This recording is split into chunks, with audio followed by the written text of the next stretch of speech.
Welcome to the Stephen Mansfield Podcast.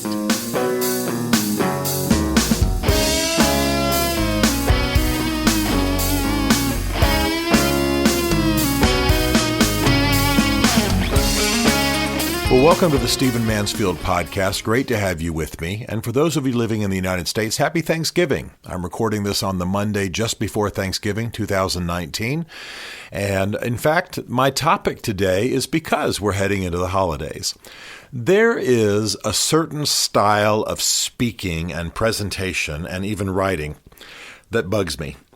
And it's where we present such a negative view of what's going on in the world in order to make a positive point. You've heard this before. Maybe you've heard a sermon where the pastor just describes the most depressing statistics in order to say, we really need God in our lives. Or you've heard politicians, this certainly right now in the election season that we're in, everybody's talking about the nation like it's just falling apart and America's a failed experiment and we wish the founding fathers had never put pen to paper in the first place. You know how it goes. What are they trying to say? Vote for me. What do they in fact say? The whole place is going to hell. And that's how people talk. That's how we do this. But the reality is that in most of the trends and the pathways of society, globally speaking, there's quite good news. And responsible, mature people don't overdo the negative. I mean, I really believe there's a connection between our addiction to bad news and suicide rates and depression amongst the young. I've had young people talk to me and just say, oh man, I just can't believe I ended up being born in the worst time ever to be alive. And I literally will laugh at them. Just lovingly now. I will laugh at them and say, again, remember that my background, my doctorate's in history. And so I know that what they're saying is absolutely untrue, but they're on the internet and they're listening to news and podcasts and so on that just constantly pumps negative stuff. So I want in this podcast, given that we're heading into the holidays and given that I'm crazed about the holidays and enjoy all the great things about that season, I want to give you some good news. And I'm just going to hit it fast with some statistics. You can run this back and write them down later. I'm not going to give you sources. You can look it up yourself. I just want you to hear some good news. I'm aware of the evils in the world. I'm aware that we got craziness in American politics and nutsy stuff going on with Brexit in England. And I can track all of that very, very well. And you all know that I'm always 3 seconds away from blowing up over how the West has treated the Kurds. And I could go on and on and on. And because I teach men, I'm very well aware of the downward stats there and what have you.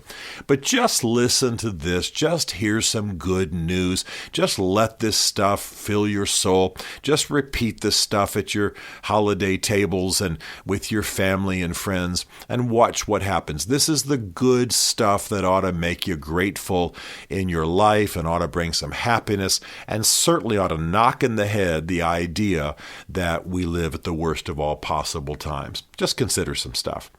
The global illiteracy rate has dropped from 46% to 18% since 1970. That's only about 50 years. Since 1970, it's gone down to 18%. In the next 30 years, more people will receive formal education than in all of human history up to this point. We're living in the most educated times in the history of the world. 720 million fewer people will live in extreme poverty in 2010 as compared to just 1981. That was only 40 years ago. 721 million fewer people will live in extreme poverty in 2010, or lived in extreme poverty in 2010. That's just the most recent time we have stats, as compared to 1981. Listen to this. The abject poverty rate has gone from 40% just a decade or two ago to 14% now, just 14%. In fact, I've been meeting of late with some experts on global hunger. They believe it's possible we will wipe out global hunger in our generation. Think about that now. Wipe out global hunger. And that in my lifetime, and I'm already a little in the second half of my life, that in my lifetime, we may see abject poverty completely disappear. Abject poverty is total devastated poverty. All right, in 1990, 540,000 mothers died in childbirth. 1990, did I say that correctly? In 1990, 540,000 mothers died in childbirth. This year, half that. Still not good enough, but great news. In no country today is infant mortality higher than it was in 1950. In other words, in the whole world, infant mortality is dropping. The middle class worldwide has a higher standard of living than ever in history. No question. Much as we hear about the middle class, being devastated in our politics, that's on a really relative scale, doing better than ever in history. The average person earns 3 times more than in 1950. The average person earns 3 times more than in 1950. Listen to this. If we had today the same rate of death due to war as was the case 2,000 years ago, approximately the time of Jesus, okay? If we had the same rate of death due to war, 2 billion people would have died in the last 100 years. 2 billion. In fact, it's only been 100 million, 20 times lower. Still way too high. But again, just in terms of progress through human history, the death rate due to war is dropping despite the fact we, still live in violent times. Bear in mind a point I've made many times in our podcast, and that is that we hear about deaths today in very great detail in the news constantly. So we're more aware of deaths than perhaps ever. But in fact, the number of people dying through war or even through violence is dramatically lower than ever any other time in history. In no country today is slavery legal.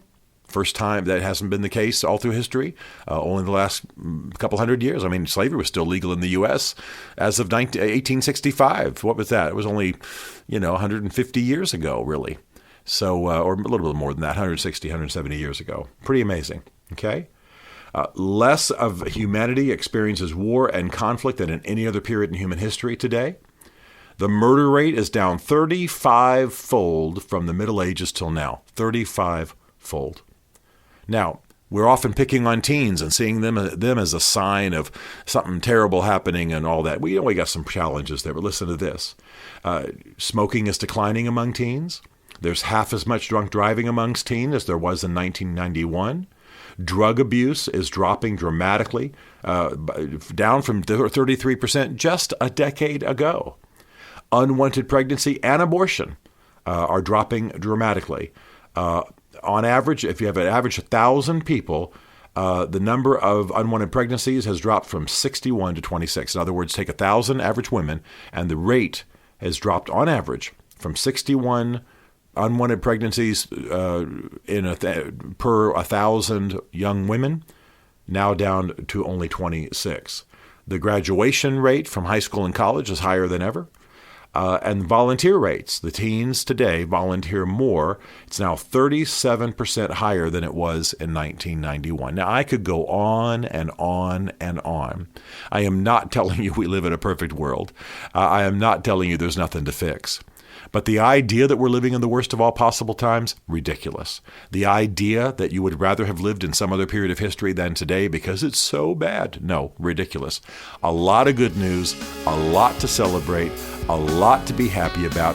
Let's do it as we begin to bring 2019 to an end. Stephen Mansfield is a New York Times best-selling author, a popular speaker, and a frequent faith and culture commentator on Fox and CNN. His groundbreaking books on faith and society include The Faith of George W. Bush, The Search for God in Guinness, Mansfield's Book of Manly Men, and Lincoln's Battle with God. Learn more at stephenmansfield.tv.